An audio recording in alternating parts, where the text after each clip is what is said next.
Welcome. I'm a court historian, but my job isn't to write down the glorious speeches or the big fancy triumphs. No, my real work, it starts after the parade is over and the palace doors are shut tight. I'm the one who chronicles the whispers in the hallways, the shadows that carry daggers.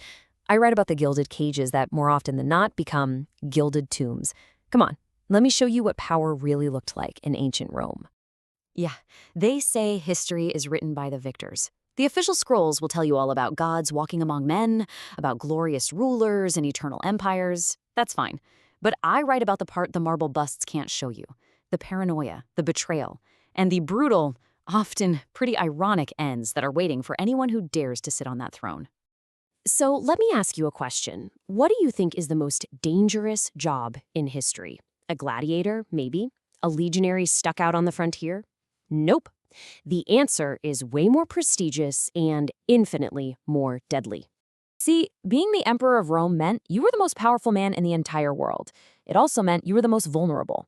Every single friend, every family member, every guard, they were all a potential assassin. And the closer they got to you, the sharper their blades became.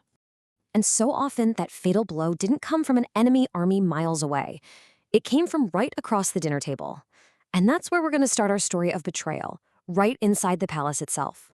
Let's kick things off with old Claudius. For years, everybody overlooked him, kind of underestimated him because of his limp and his stutter. But surprise, surprise, he turned out to be a really effective emperor. I mean, he conquered Britain, something even the great Julius Caesar couldn't pull off. But his biggest mistake, his fatal flaw, wasn't on a battlefield. It was in his own bedroom with wife number 4, a woman named Agrippina. Agrippina was ambitious, like really ambitious. She wanted her son, some kid named Nero, on the throne, and Claudius was in the way. So what does she do?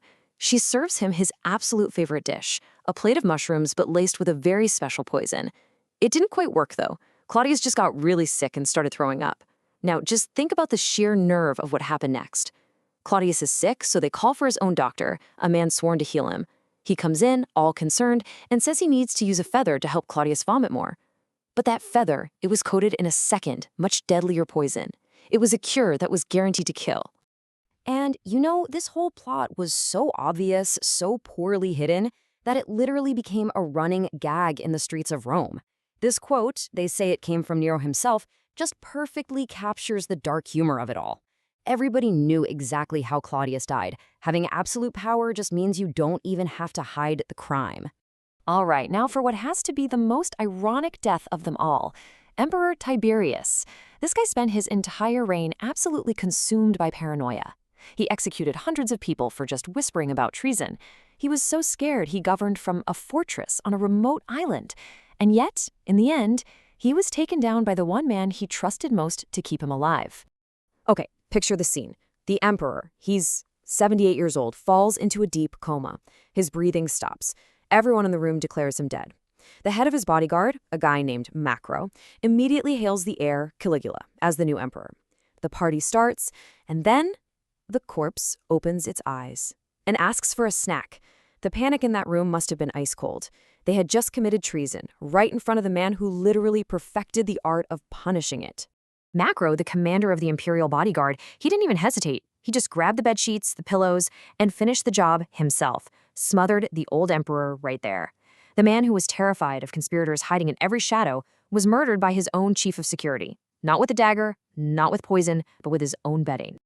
And believe me, Tiberius's case was not a one-off.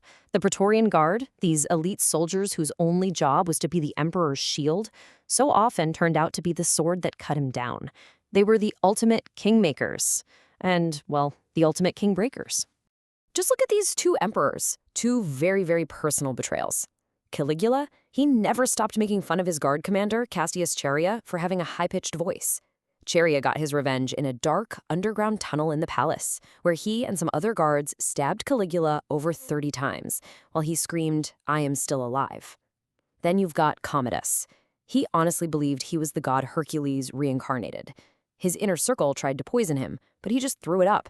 So they sent in his personal wrestling partner, a guy named Narcissus, who strangled the emperor to death in his own bath. The self-proclaimed god killed by a man named after a flower. You can't make this stuff up. But, for some emperors, a quick, quiet death in a tunnel or a bath was a luxury they just weren't going to get. Sometimes the killing itself was just the warm-up act for a much more grotesque, much more public spectacle.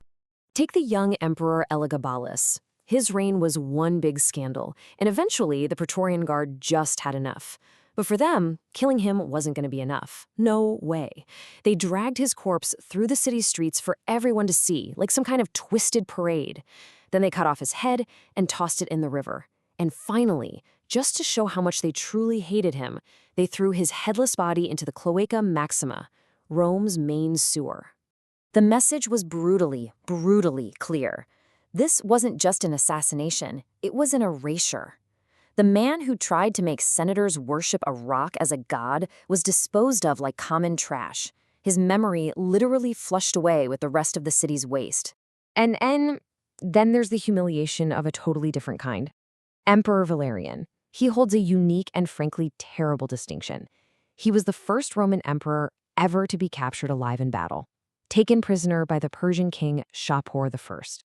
Now, for King Shapur, Valerian wasn't some prisoner of war you could ransom for gold. No, he was a trophy, a living, breathing symbol of Rome's defeat meant to be displayed and degraded for the entire world to see. The humiliation was, well, it was absolute. They say Shapur used the living emperor as a human footstool to get on his horse, and when Valerian finally died in captivity, his degradation was made permanent. His corpse was flayed, his skin was dyed crimson red, stuffed with straw, and mounted like some hunting prize in a Persian temple, a permanent monument to Rome's failure. But all of these stories, these betrayals by family, by guards, by foreign kings, they all trace their roots back to a single event. One single assassination that tore down a republic and built an empire on a foundation of pure bloodshed. Julius Caesar, he'd just been named dictator for life. On the Ides of March, he walked into the Senate, not as a tyrant walking into a den of his enemies, but as a leader walking among men he had pardoned, men he had promoted, men he trusted as his friends. They surrounded him, and they stabbed him. Not once, not twice. 23 times. A total frenzy of violence right there on the Senate floor. But here's the cold, hard fact from what might be history's very first autopsy. Of all those 23 stab wounds, only one of them was actually fatal. Just one. The other 22, they were just expressions of rage, of fear, of pure betrayal. And that is the ultimate irony of it all, isn't it? The conspirators, they called themselves the liberators. They claimed they killed one man to save the Republic from a king.